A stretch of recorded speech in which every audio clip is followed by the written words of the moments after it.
A tropical cyclone is a rapidly rotating storm system characterized by a low-pressure center, strong winds, and a spiral arrangement of thunderstorms that produce heavy rain. Depending on its location and strength, a tropical cyclone is referred to by names such as hurricane, typhoon, tropical storm, cyclonic storm, tropical depression, and simply cyclone. Tropical cyclones typically form over large bodies of relatively warm water. They derive their energy through the evaporation of water from the ocean surface, which ultimately recondenses into clouds and rain when moist air rises and cools to saturation. This energy source differs from that of mid-latitude cyclonic storms, such as nor'easters and European windstorms, which are fueled primarily by horizontal temperature contrasts. The strong rotating winds of a tropical cyclone are a result of the conservation of angular momentum imparted by the Earth's rotation as air flows inwards toward the axis of rotation.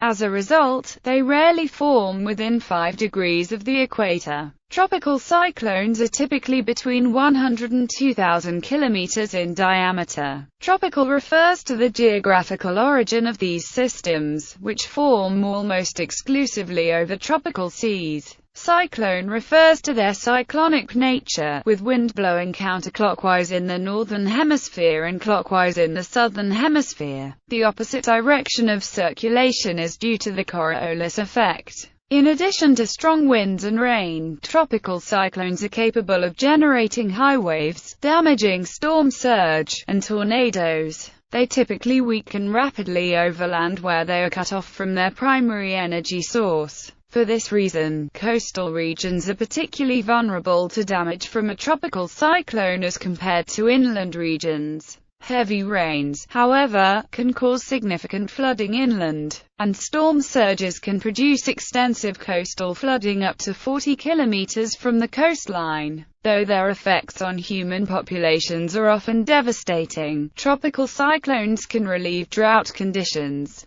They also carry heat energy away from the tropics and transport it toward temperate latitudes, which may play an important role in modulating regional and global climate. Physical structure. Tropical cyclones are areas of relatively low pressure in the troposphere, with the largest pressure perturbations occurring at low altitudes near the surface. On Earth, the pressures recorded at the centers of tropical cyclones are among the lowest ever observed at sea level. The environment near the center of tropical cyclones is warmer than the surroundings at all altitudes. Thus they are characterized as warm core systems. Wind field. The near-surface wind field of a tropical cyclone is characterized by air rotating rapidly around a center of circulation while also flowing radially inwards. At the outer edge of the storm, air may be nearly calm. However, due to the Earth's rotation, the air has non-zero absolute angular momentum. As air flows radially inward, it begins to rotate cyclonically in order to conserve angular momentum. At an inner radius, air begins to ascend to the top of the troposphere. This radius is typically coincident with the inner radius of the eyewall, and has the strongest near-surface winds of the storm. Consequently, it is known as the radius of maximum winds.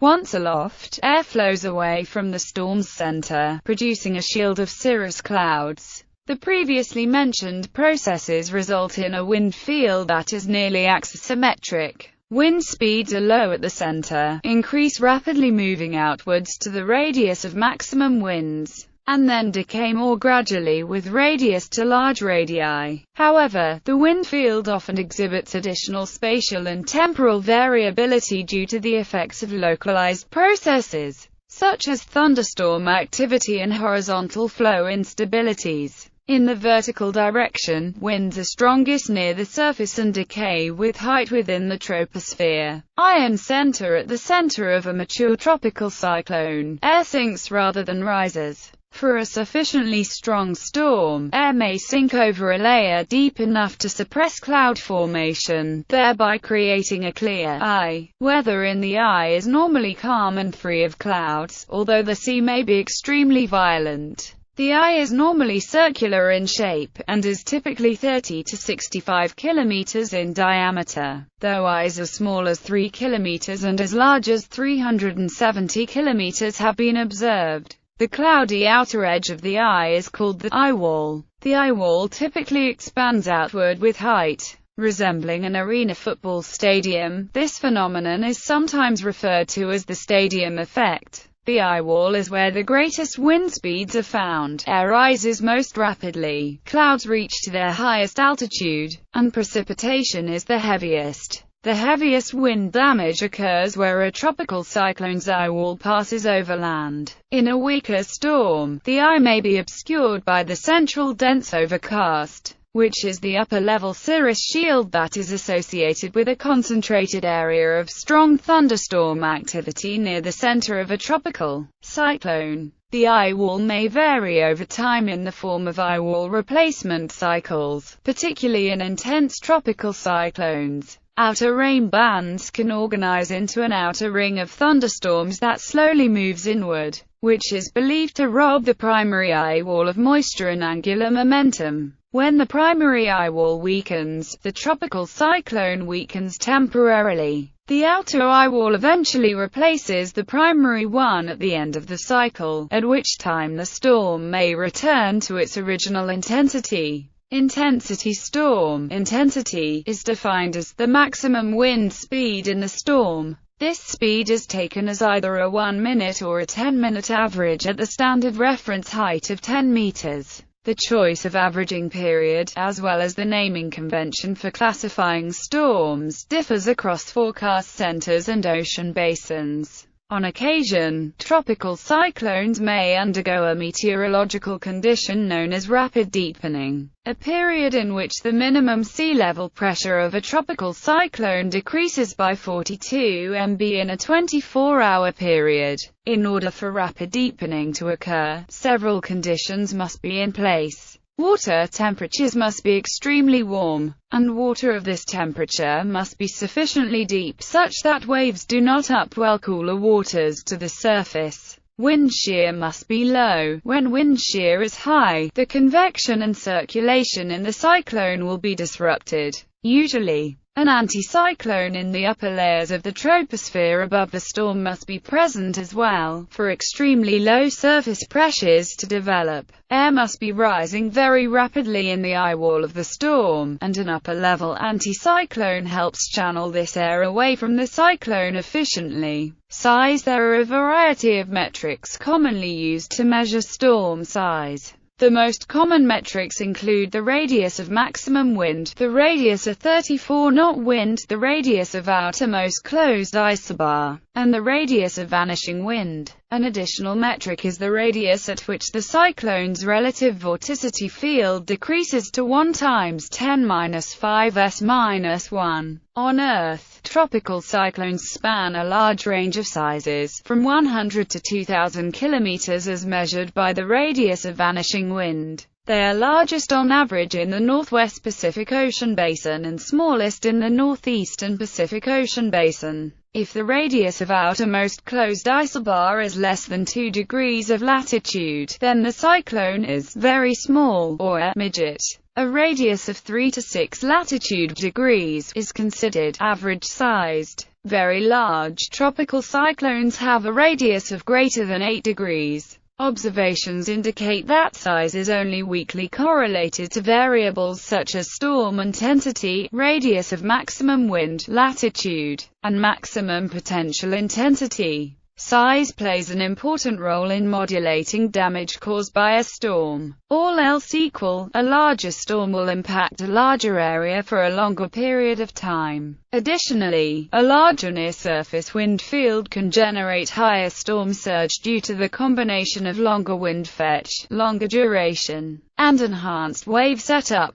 The upper circulation of strong hurricanes extends into the tropopause of the atmosphere, which at low latitudes is 15,000–18,000 meters. Physics and energetics. The three-dimensional wind field in a tropical cyclone can be separated into two components: a primary circulation, and a secondary circulation. The primary circulation is the rotational part of the flow. It is purely circular. The secondary circulation is the overturning part of the flow. It is in the radial and vertical directions. The primary circulation has the strongest winds and is responsible for the majority of the damage a storm causes, while the secondary circulation is slower but governs the energetics of the storm. Secondary circulation. A Carnot heat engine. A tropical cyclone's primary energy source is the evaporation of water from the ocean surface, which ultimately recondenses into clouds and rain when the warm moist air rises and cools to saturation. The energetics of the system may be idealized as an atmospheric Carnot heat engine. First, inflowing air near the surface acquires heat primarily via evaporation of water at the temperature of the warm ocean surface. Second, the warmed air rises and cools within the eyewall while conserving total heat content.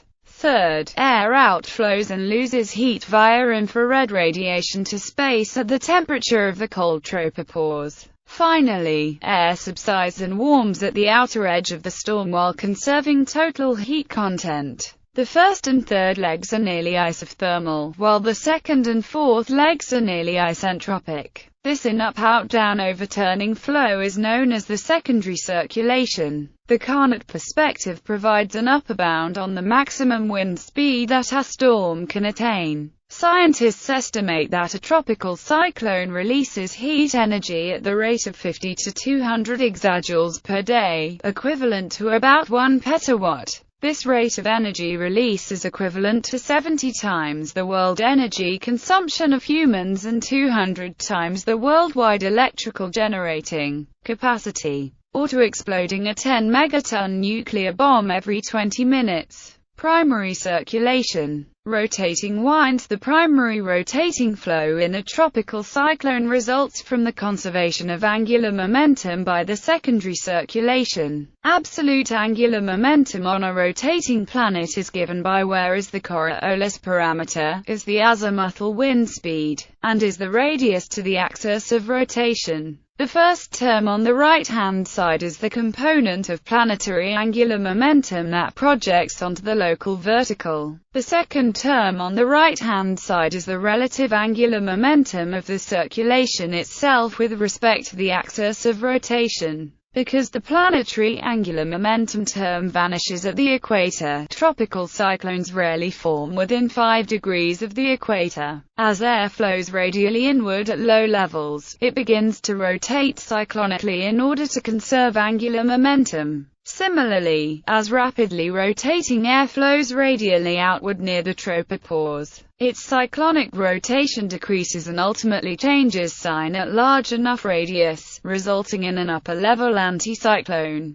The result is a vertical structure characterized by a strong cyclone at low levels and a strong anticyclone near the tropopause, from thermal wind balance. This corresponds to a system that is warmer at its center than in the surrounding environment at all altitudes. From hydrostatic balance, the warm core translates to lower pressure at the center at all altitudes, with the maximum pressure drop located at the surface. Maximum potential intensity due to surface friction. The inflow only partially conserved angular momentum. Thus, the sea surface lower boundary acts as both a source and sink of energy for the system. This fact leads to the existence of a theoretical upper bound on the strongest wind speed that a tropical cyclone can attain. Because evaporation increases linearly with wind speed, there is a positive feedback on energy input into the system known as the wind-induced surface heat exchange feedback. This feedback is offset when frictional dissipation, which increases with the cube of the wind speed, becomes sufficiently large.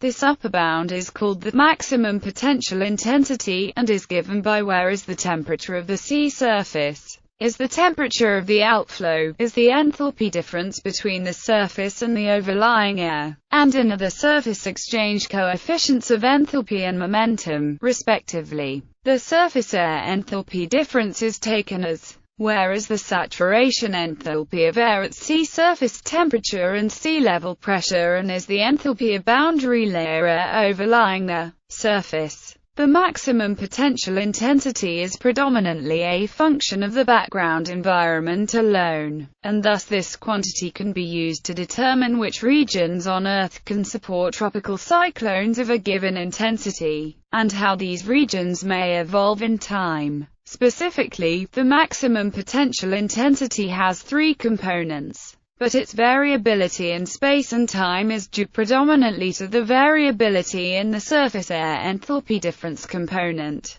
Derivation. A tropical cyclone may be viewed as a heat engine that converts input heat energy from the surface into mechanical energy that can be used to do mechanical work against surface friction. The rate of energy loss per unit surface area from surface friction is given by where is the density of near-surface air and is the near-surface wind speed. The rate of energy production per unit surface area is given by where is the heat engine efficiency and is the total rate of heat input into the system per unit surface area. Given that a tropical cyclone may be idealized as a Carnot heat engine, the Carnot heat engine efficiency is given by heat per unit mass is given by where is the heat capacity of air, is air temperature, is the latent heat of vaporization, and is the concentration of water vapor. The first component corresponds to sensible heat and the second to latent heat. There are two sources of heat input.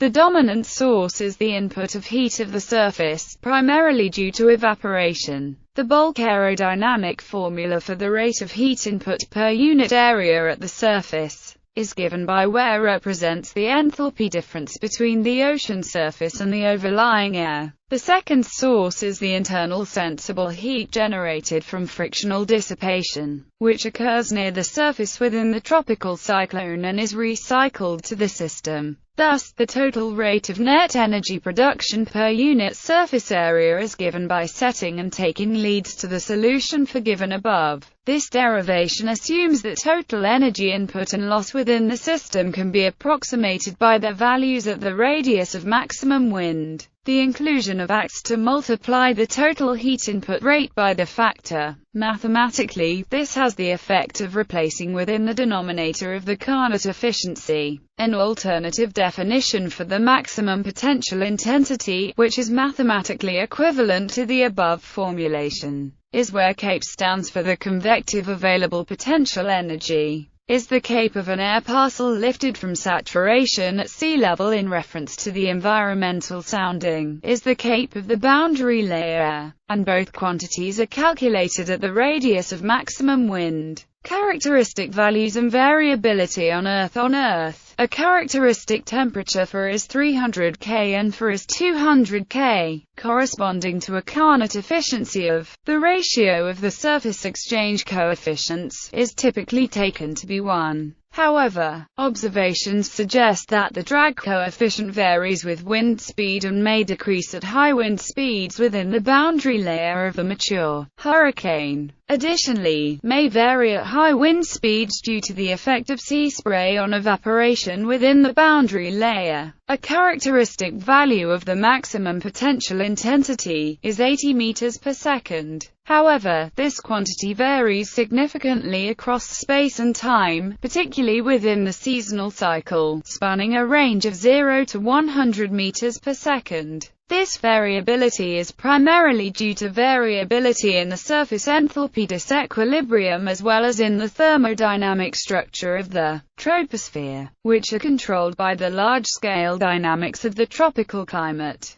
These processes are modulated by factors including the sea surface temperature, background near-surface wind speed, and the vertical structure of atmospheric radiative heating. The nature of this modulation is complex, particularly on climate timescales. On shorter timescales, Variability in the maximum potential intensity is commonly linked to sea surface temperature perturbations from the tropical mean, as regions with relatively warm water have thermodynamic states much more capable of sustaining a tropical cyclone than regions with relatively cold water. However, this relationship is indirect via the large-scale dynamics of the tropics. The direct influence of the absolute sea surface temperature on is weak in comparison. Interaction with the upper ocean. The passage of a tropical cyclone over the ocean causes the upper layers of the ocean to cool substantially, which can influence subsequent cyclone development.